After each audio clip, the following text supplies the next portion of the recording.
Hey guys, Natasha with a Day with Ethel vlog. So for me to read a really good kind of Western romance, I need to make sure that they're not, the writer really understands the aspects of ranching.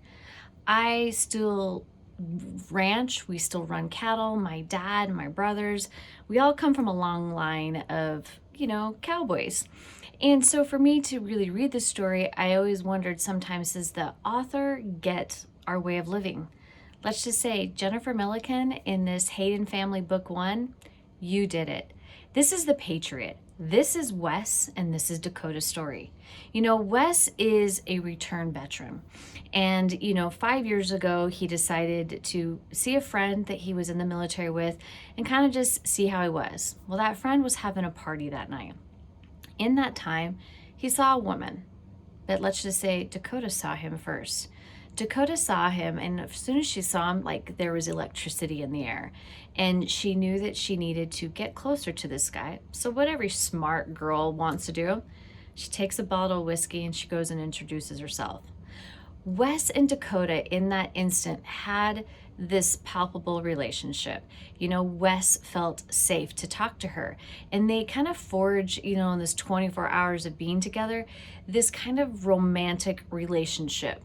And then ultimately it ended.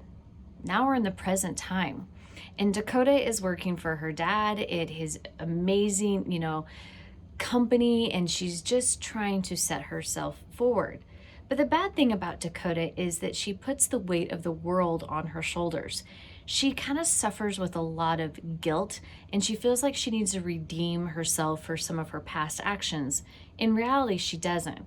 But she needs to kind of unpack that and see that what she's doing just in the present is just as redeeming as everything she's done in the past. But she's just one of those caring persons that feels like she needs to, write that check every day and support those causes.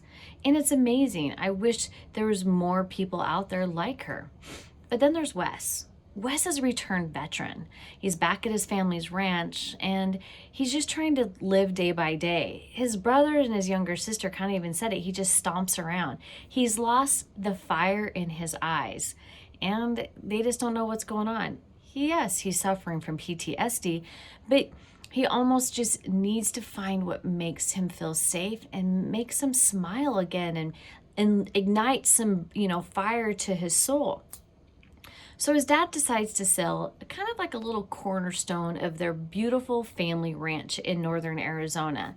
And I've been to northern Arizona, so this is kind of picturesque for me. Like I can picture the trees, the pecan tree, this grove that he wants to sell. And he just wants to do it for the right reason. So Bo wants to make sure that when they sell it, that this person is going to develop the things that the community needs.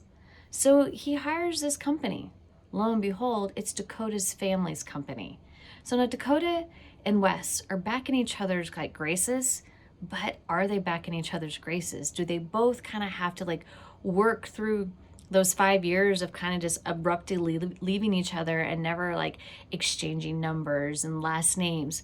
Or are they going to forge forward and kind of see that their chemistry that is electrifying is more to everything that they need?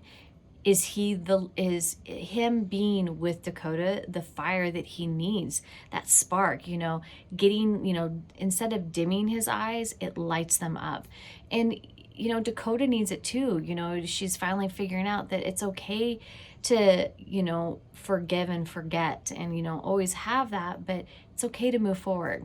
And that's what's kind of beautiful about their story, is that it gets really deep, it's soulful, it's sexy, and it's just beautiful at the same time. I really loved Wes and Hayden, and I kind of can't wait for the rest of the series because I hope we get more of them, because I loved Wes's siblings, I loved his parents, and I love Dakota too. She just has this this whole concept of what she's going to design for this community is amazing, and I can picture it and just go have a glass of wine in this venue.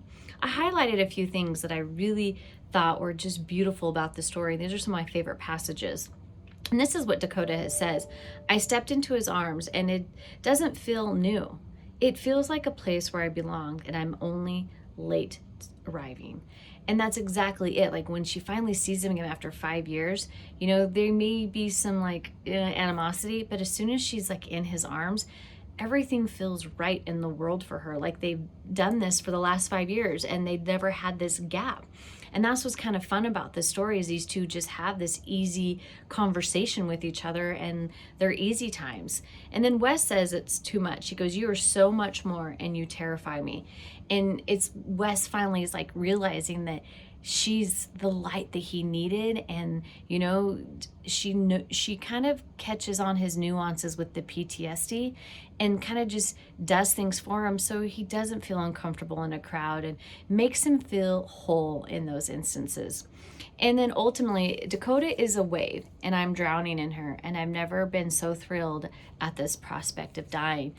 And truly that's Wes's whole life. Like he's been drowning in, you know, the times of war and then coming back, and if he really deserves such love and happiness, and Dakota lets him drown in that and he's enjoying this blissfulness. But there's some bumps in the road. So guys, go get this book. This is amazing. And book 2, I can't wait for it. So guys, this is The Patriot by Jennifer Millikin. It's KU. It's in the links. Go get the book. Talk to you later. Bye-bye.